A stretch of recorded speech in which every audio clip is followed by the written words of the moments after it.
Hi everyone, it's Rax. I have my first of very many Last Epoch videos coming this week. In fact, let me give you 10 seconds and tell you what's coming. Got the Heartseeker leveling right now. I'll make a Paladin leveling video because I think this is going to encapsulate at a minimum of 80% of all builds of what people are going to play.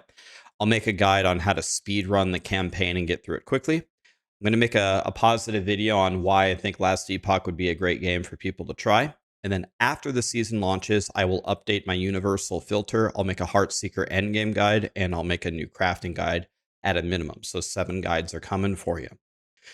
So Heartseeker Marksman. So this is probably going to be the most popular build next season. If you haven't seen some of the leaked footage from some of the interviews, it's basically like a bow and arrow ranged build where your arrows go absolutely crazy. You can spec it a couple of different ways, but Maxroll, the lovely guide by Volca, by the way, go follow Volca on this guide. We're going to spec it fire, but you can also go physical, and I believe the other option is lightning. So brand new skill. I can't fire up the game and show it to you right now, but it looks so crazy powerful that I think most people are either going to go Heartseeker or a Paladin guide. This one's for Heartseeker. The other one will be for Paladin. So rogues have 3 choices in what they can ascend into. They can ascend into a marksman, they can ascend into a blade dancer, or they can ascend into a falconer. One thing that's different that's going to start on this league coming up is you can respec them. You can change from falconer to marksman to blade dancer for a gold cost, but it's really not that bad. So if you go into the Maxroll guides, if we step back one time and filter by leveling, you'll notice there's only 5 leveling guides. The reason why is for every base class, you just pick the best ascendancy to level up with and then respec to whatever you want. So for Rogue, we are going to level up as a Falconer because the Falconer is maybe the actual #1 god of leveling up.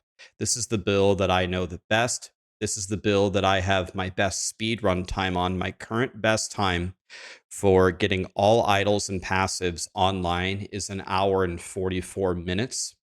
And a quote from the world record holder himself, Tarek, who wrote this guide. By the way, follow Tarek. I love that guy, especially if you speak French. He's a French speaker. According to Tarek, any time under 2 hours is absolutely cooking. So, by the way, the 144 is also with no deaths. So I'm going to go through and teach you this rogue leveling guide. It will be a Falconer build. So you might be like, why in the hell are you showing me a Falconer when we're supposed to be playing Heartseeker? That's because you level up as a Falconer, pay the gold to respec, and then you go Marksman. You might have the question, well, how much of a difference does it make? Can I just go Marksman the whole time? No. Go Falconer. The reason why is Heartseeker requires you to have 30 points in Marksman anyway to spec into it, just to even have it. And that's not 30 points, it's 50, because you also have to put 20 points in Rogue. So that's that explanation. So let me show you just a little bit of gameplay and show you what the 3 different stages of the leveling build look like. So in the very beginning, we're going to spec Puncture. Puncture is a ranged attack. We'll use a bow almost the entire time. And we just run around and shoot, and then we just make enemies bleed, and they die. That's pretty much it. Run around with a bow, shoot at range, they bleed, they die. That's what Puncture is. Later on in the run, we are going to get Shadow Daggers. So let me go a little bit further here. I'm fighting a dragon. And if you look underneath, I don't know if I have the power yet, but if you look underneath their health bar, you are building something with Umbral Blades called Shadow Daggers. And when you get 4 stacks of them, the Shadow Daggers like plunge into the enemies and just insta-kill them. They do, Shadow Daggers does such ridiculous, stupid damage that it's a no-brainer. One thing about Shadow Daggers is they're guaranteed to crit. They crit, guaranteed. So what we're going to do is we're going to stack crit multi because they're guaranteed to crit with our 2 Chris's in our hand. They have a crit multi base as the implicit. and we're going to absolutely destroy everything. You can drop shadows, which also throw Umbral Blades, which apply shadow daggers, which kill everything, which is just some beautiful synergy. And then the ultimate form of this build is when you get a skill called Aerial Assault combined with your Falconer. You fly around with your Falconer, and as you're flying, you like heal yourself to full. You jump across the whole screen, and guess what happens? He throws Umbral Blades all over the map, which apply shadow daggers, which kill everything, which looks a little something like this at the very end here. And you would carry forward this into monoliths as well. Here I am, I jump, you see all those discs I just threw, and it just blew up everything. It's pretty much cheating. And one final comment I want to make is they recommend that you play this build until 70. So if you quote unquote do it right, meaning play the campaign until you have all idols and passives, go to the monoliths, yada, yada, yada, this is going to be what you use the entire regular monolith as well until you spec Heartseeker. So what I'm trying to tell you is if you're a casual player, you're not like a Giga Blaster, you're going to be using this build for a while, but that's a good thing. Look, all I'm doing is jumping, and you can see the blades. It's killing everything behind me. So anyway, that's what the gameplay looks like. Puncture into manually casting the Umbral Blades, the Shadow Daggers into, we don't even do that anymore. Now we just jump. Now we're just Frogger, and everything dies. So let's look through the guide here. Easy to gear for, speed demon, insane damage, smooth playstyle. You have to respec multiple skills. It's not a problem. It's really not that bad. Need gear for defense. This is absolutely true. I'll tell you what to look for. By the way, there's a loot filter here from Tarek. It's great. I tried using it. I also have a loot filter for it. I will paste it here for you. There'll be a link. It'll be a Pastebin if you want to use mine. People that have been watching me stream this in practice have been using my loot filter, and they really like it. Whichever one you want. Some mana management. I never felt this at all. The mana is really easy. Multiple button build on bosses. This is true to do the most damage. You could also just be a dumbass and just throw Umbral Blades and everything will die. So you can be a dumbass and it will still work. Okay, at the very, very beginning of the game, you're just going to get Acid Flask at level 4. Just throw Acid Flasks at the beginning. We don't really have anything. Then we are going to get Puncture, as we talked about. And then every skill, if you did not know, every skill in this game has an entire tree in how you spec it. And Last Epoch is a game that is pretty favorable in this. You can go any way in the tree, think of however you want to build it, and it should be decently viable. So Last Epoch does a good job of this. But we're not going to be Puncture for long. We're only playing Puncture until we get Umbral Blades. So we don't play this for too long, but the main idea for Puncture is to make stuff bleed. So the main idea is to go left and then take all of these nodes, Bloodthirst. And honestly, by the time you do that, it's over. So it's got more points in the tree just in case you play a little bit longer. But really, it's 2 and 4 for the extra bleed chance and the bleeding flurry max stacks. And that's it. One thing to know about Last Epoch leveling is in the early game, damages over time are completely insane. Bleed, ignite, poison, any of that, if you can get it, get it. It's a huge damage increase. This applies to nearly every single build in the game.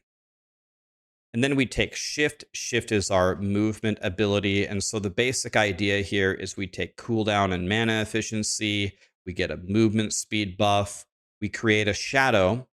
The shadows are going to be able to throw our Umbral Blades, which applies shadow daggers, which kill everything. So the shadow is critical. And then that also allows them to use Shadow Cascade. I believe that's like a whirlwind ability. It's just going to give you free kills for no reason. This is the setup you're going to be using most of the time. Since we are going Falconer, we do have a Falcon, so we can pick him up. The main buff from the Falcon is the movement speed and the attack and cast speed. The Falcon itself does really good damage early, and then later on he's just kind of there for decoration. But that's why you can see the spec immediately grabs 5 points here and 2 points here for the Falconer's mark, and then we're going to get the movement speed buff. That's the main value of the Falcon. Again, really good early game and kind of there for decoration later on. Umbral Blades. So pretty much everything on the left side is God tier. So this is the thing that we actually need to understand. So the first thing we do is we make it spawn a Blade Storm. Now it stays for 4 seconds and it hits 3 times per second. And we can throw, I believe, 3 of them. Yeah, 3 Blade Storms. So we can throw, tick, tick, tick, tick, tick, tick, tick, tick, tick, and they die. But this is really what is doing everything. Umbral Blades inflicts a stack of Shadow Dagger on hit while you use a dagger. So if I go into the game and I go here and I hold Alt, you can see exactly what Shadow Daggers does. Like I said, when you get 4 stacks, dives into the enemy, it always crits. It does 5,000 damage. How much is 5,000 damage at this stage? Well, my Umbral Blades themselves, the blades, hit very hard, and they hit for, where's the tooltip? Here, 1,100. So this hits for 5,000, and I don't really have min-max gear because I was speedrunning. So it hits more than 4 times harder than my main ability. This is why the bosses are a complete joke, and they die just pretty much instantly. So after you get those, we're going to take this, meaning that it's going to stay at the location of the enemy. That's critical. So we go over here, we take the Blade Storm, we need the Shadow Daggers, and we want it to stay at our enemy. Then we're going to go here to allow our shadows to drop Umbral Blades. We're going to create shadows from not only our dash, but our smoke bomb. Going to kill everything again. Then we're going to go over here for homing Blade Storm. If you throw it and you miss, it'll just walk over to the enemy, chop them, apply the Shadow Dagger, insta-kill them. You get the idea. Then finally, we go over here and the blades are going to explode, and then we can do more explosion area and more explosion damage. Later on, at the very end, you go up here and you turn it into a cold skill. It specifically says here on the tooltip that when you get to this point, it increases with cold damage, not physical damage. It says that right in the tooltip. So while for most of the time you'll scale physical, at the very end you'll go cold if you get that far before respecking Heartseeker. So that's the main ability. So we already talked about shift. We go over here to take the shadows and then the shadow cascade. We also get that it's going to restore our mana, and we can also take invulnerability.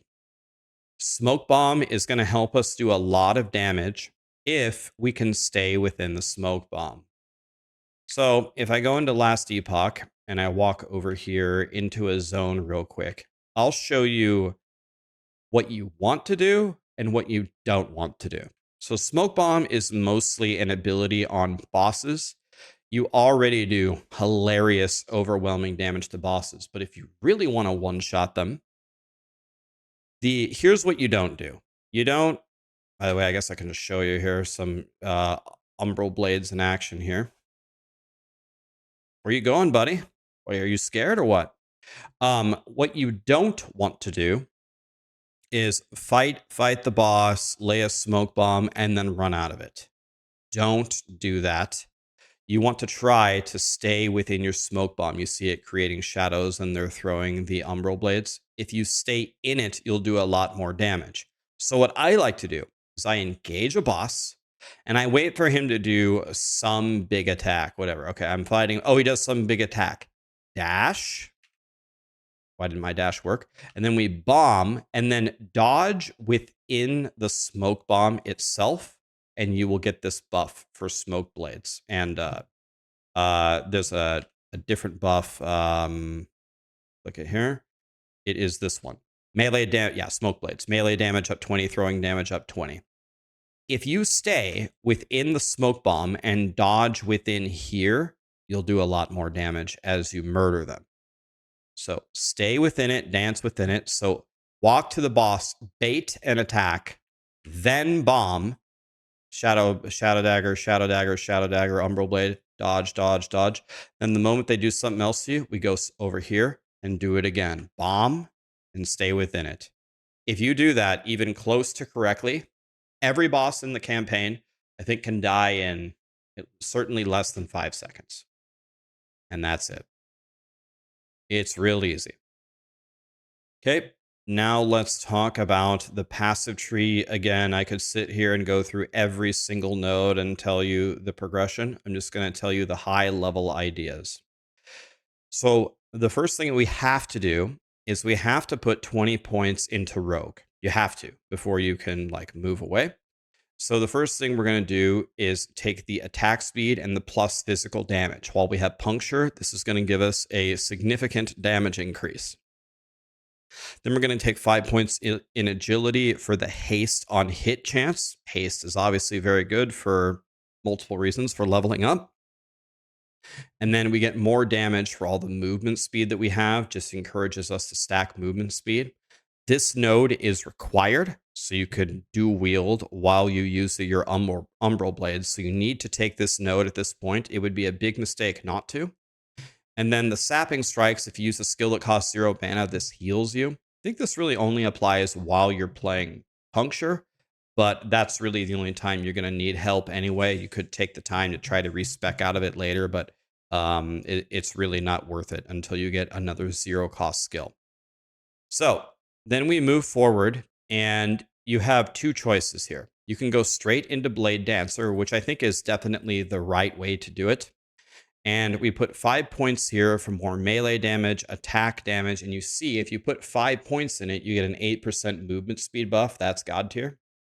But if you put 4 points here, look at the beautiful increase here. Shadow daggers deal more damage to rares and enemies, 50% more, and it's multiplicative.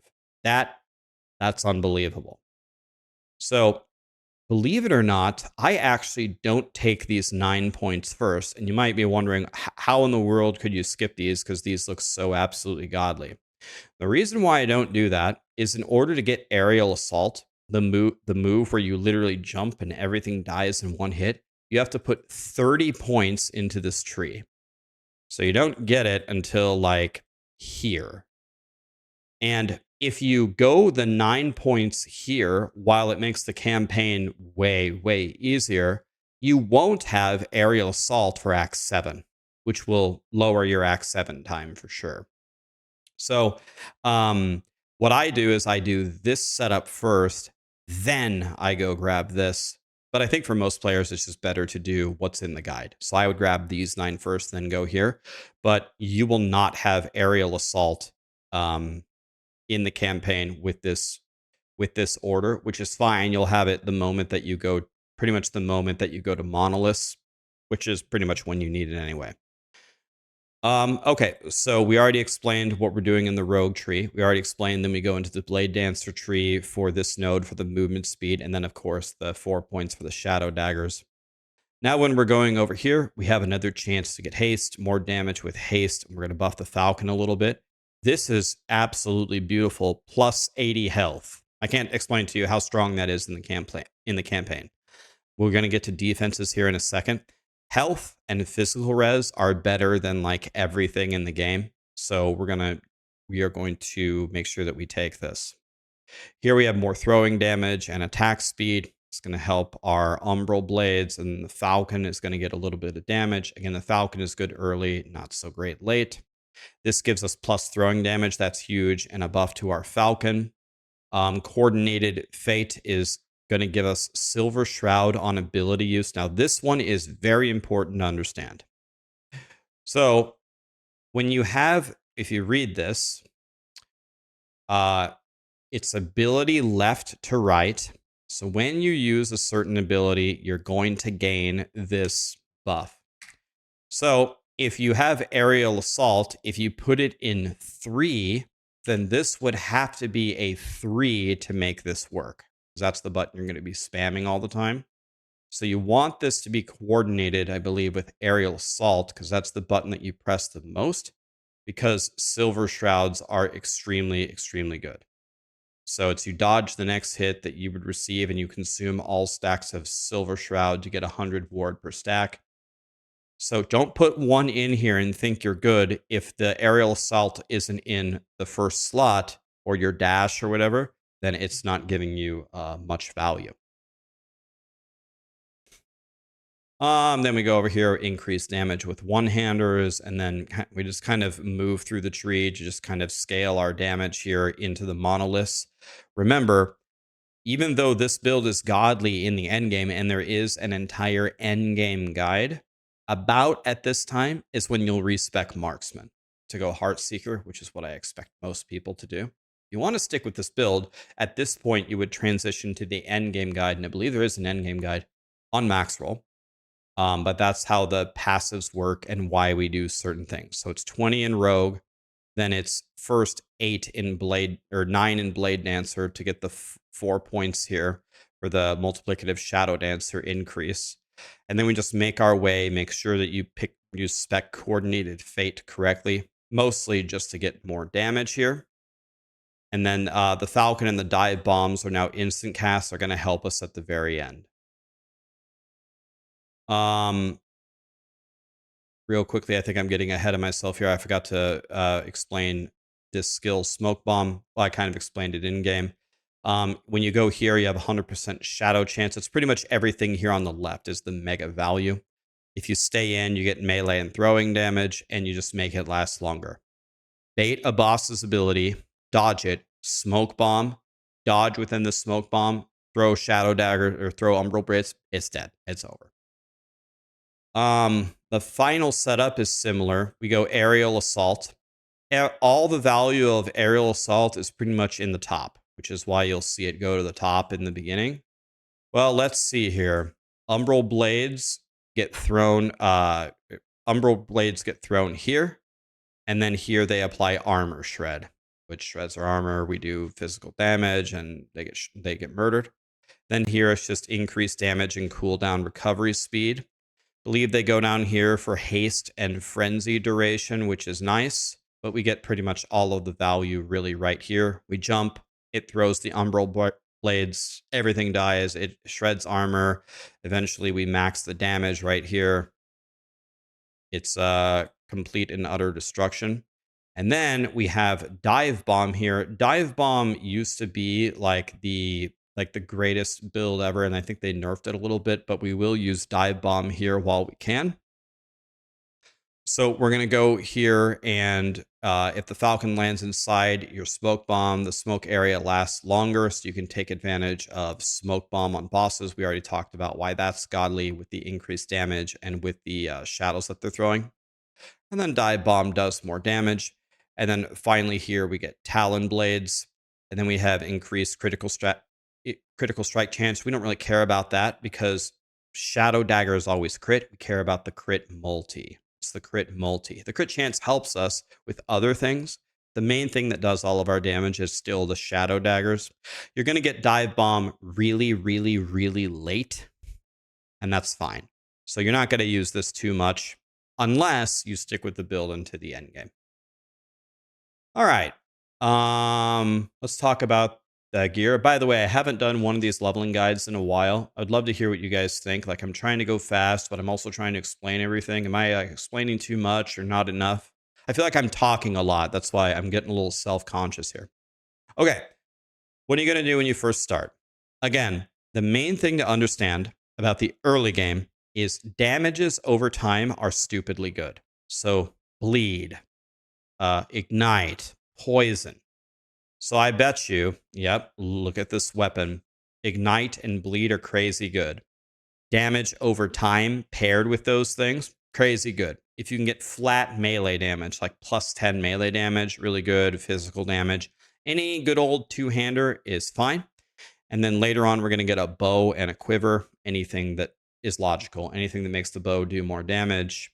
Ignite, poison, anything like that. That's why this Venom file is so good. It has a 22% chance to poison on hit always. The other two things that are critical in leveling up, again, pretty much for all classes without exception, is health and physical resistance. Not any of the other resistances. The other resistances matter. Like, for example, in the early acts, you're going to see some void damage. You're going to see necrotic damage. You're going to see some poison damage. At the end, you're going to see some cold damage. But physical is always helpful. So any gear that has health and physical res is super insanely strong. It is absolutely a priority for you to build up your health pool and cap your physical resistance as much as possible. If you have physical res on every single gear, you're doing it right. Silver rings are insanely good early because they have a movement speed implicit. We just want to run fast. So double silver ring at the very first vendor in the town. You can usually buy silver rings from them for like nothing. Buy them. And there's a range on the implicit. It's from 3 to 8 movement speed. So pay attention. If you buy a 3 silver ring and you see another one drop, check it, because it might have, 6 or 7 or 8 movement speed. Early on, these ruby amulets have a health implicit. I think it's 5 to 25. If you get a 25 health amulet, 25 health in the early game is crazy. And then on the boots, again, health, phys res always, and you're looking for movement speed always. You get puncture, you switch to a bow and a quiver. Again, it's all about the damages over time. Remember, puncture itself is all about damages over time because we're speccing bleed. Anything with damage over time is crazy good. Everything here is the same. Health, phys res, the chance to poison, the health on the amulet, it's all the same. Now, when we respec shadow daggers, you will not have access to Chris's. I forget what they're called. Some other crappier dagger before this. But you want 2 daggers. And if you get crit multi, that's the best thing. Why? Because it always crits. The shadow dagger always crits. So crit multi is insane. Now, I believe Chris's start dropping when the zone level is level 27. And in my loot filter, if a Chris drops, it's pink and it's capital. You can't miss it. If they ever implement this, by the way, EHG, you should implement this into the game. I would put a sound, boom, a Chris has dropped, and there would be a pink beam, boom. You need to get 2 of these. You will get them like when you start Act 5, you should be looking for them. Any Chris is almost always better than any other weapon. The reason why is it can have 65% crit multi just as a base on the weapon. Completely busted. It trivializes the campaign and it trivializes early monoliths, at least in terms of damage. So if you get physical damage and shred armor and blind on hit and stuff like that, it's completely over. As you get a little bit further on, you'll notice that a lot of these items get much better bases. This one comes with 35 phys res for free, just on the body armor. That's like half of the phys res that you need. That's insane. You must put this on. And then the Exile hat has increased throwing damage. I mean, that's what's going to make you just start frying everything. Same with the throwing, attack speed, yada, yada, yada. Everything's just improving. Notice how it's always still health and phys res. If you have health and phys res, the other resistances help. You don't want them at 0. You want to build them up too. But that's what's going to keep you alive. I run this every day on hardcore without dying, and that's all I look for. So the final setup, you can replace one of the Chris's with the Doom Star. The reason why the Doom Star is so good, well, first of all, it has an insane crit multi, but it's just an end game item, right? We get these Chris's at level 27. It just has a very, very high like base stats that you'll get later on, especially that 90 crit multi. So that's why we are switching these, and look at the base melee damage there. And another thing is gold rings. You will be getting them in the campaign. Look at the implicit 18 LE res. I mean, that's a lot. It's almost 60 res right there in one thing. Here's some necrotic res. This has necrotic and physical res on the amulet. You can see as you get into the end game, you're starting to solve all of your problems. Here it is written out. It says resistances focus on physical res, health. Vitality is also health. Apparently, I mean, you just have to trust Tarek. I mean, he's the world record holder. He's smarter than me. In the current patch, I literally never go for health regen. I guess he says it's only good until level 16. But I've never seen health regen be super good, but maybe it is good early game next season because I do know that they buffed it. Physical pen with shadow daggers, crit multi, physical damage, throwing damage, and increased melee damage, flat melee, flat throwing. If you get a level of puncture, shift, or umbral blades, you can just level them up. Growing, attack speed, armor, shred, a lot of things that we've already talked about. How do you build defenses? Well, you get resistances like physical res, health, and physical res. Ward per second. I never really get this stat ever. I usually just get health. I guess if you get it, you can go for this, but I never see it drop. Uniques. Here are the uniques you can use if you want things to go faster. Honestly, I almost never see any of these. I just run in a straight line. You don't really have to worry about any of this. So what are his keynotes? Kill monsters. That's right. Collect loot that serves as an upgrade. That's what the loot filter is for. If your inventory is full, stick with gear with high value affixes and sell the rest. That's a very good idea. What I just do is like I just throw garbage on the ground. Like I'm using a gray bow in the beginning and I go 2 zones. I get a yellow bow. I just throw my gray bow on the ground. It doesn't sell for jack shit. You can't shatter it for anything. Feel free as you're running just to throw complete garbage on the ground. Always get the best weapons that you can. It really matters here. This really matters. In the beginning, you want a 2-hander with damages over time if you can get it. And then you want to get a good bow and quiver for puncture. Then you want to switch to not the Chris's, but the other shittier daggers that drop. You want to dual wield daggers with decent stats. Again, if you can get crit multi on them, that's insane. And then at level zone 27, it is a priority. You must get 2 Chris's as fast as you can. So if you're in the poison zone and you reach the town, check the vendor. Search for Chris. Go to the gambler. Type in Chris. If you have gold, refresh the window, type in Chris, try to gamble a Chris. Any Chris will be better. And remember, when you're playing, if you get like even a white Chris that doesn't have any stats on it, you can Rune of Discovery it and give it a full set of stats right away. You can see in this run that I just did, I got this Chris with 56 crit multi, and I got this Chris with 40 crit multi. 40 crit multi is not good. So I picked this one up, and this one has 50. So if I would have been paying a little bit more attention, I should have swapped these 2 out. This one has 60. So sometimes dreams do come true. So I already got some upgrades. Now that I've beaten the campaign, now I would min-max it before I go to the monoliths. Loot filter, download it right here. If you want to use Tarek's loot filter, I will also paste bin my loot filter as well. If you want to use it. And that's pretty much it, guys. How long has this video been? 33 minutes. Jesus Christ, man. Nobody wants to watch a 33-minute video. All right. I'm interested on your feedback. Was that too long? Did I over-explain? What could I have cut out? Let me know. I'll read the comments before I make the Paladin guide tomorrow, and I'll try to do a little bit better. I feel like I talked too long. Many more Last Epoch videos are coming, and I'm going to start working on them right now. Thank you so much.